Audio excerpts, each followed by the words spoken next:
Kasi there are people talaga na tanggap na may mga tattoo yung mga tao, pero a lot of people pa rin parang hindi siya tanggap kasi nga they think na yung mga tattoo is parang madumi siya sa katawan, and may mga misinterpretation na kapag may tattoo ka masama kang tao.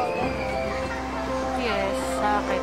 Kasi marami na ako nakikita na parang sa ibang company, di ba dati, before para kapag may tattoo, yung no visible tattoos, ganyan. So ngayon parang mostly pwede na siya. So I think tanggap naman.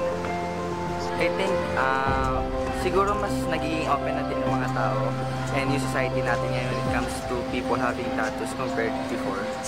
For me, Gen Z accepted na ng yung tattoo culture ng Philippines. Kasi for me, mas open-minded na yung tao ngayon compared dati. Kasi for me, nababago na tayo and na-express natin yung sarili natin by our tattoo.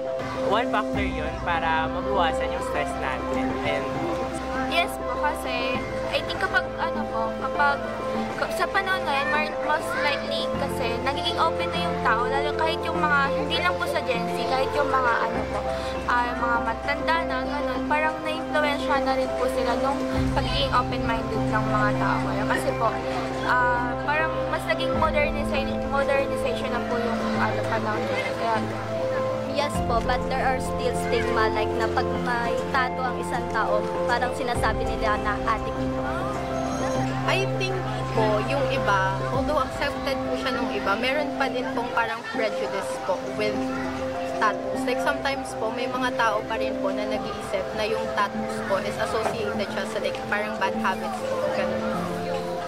Sa tingin ko po, tanggap po, pero hindi 100% kasi kunwari po sa mga media, katulad na lang po ng mga K-pop idols, kapag nagpa-perform sila, meron po kasing tinatakpan pa rin. Kahit tanggap ng ibang tao, meron pa rin kasing side sa country na conservative pa rin. So, hindi nila tinatanggap yun. So, kapag nakakita sila ng tao na gano'n, may conception sila na may bad personality yung tao.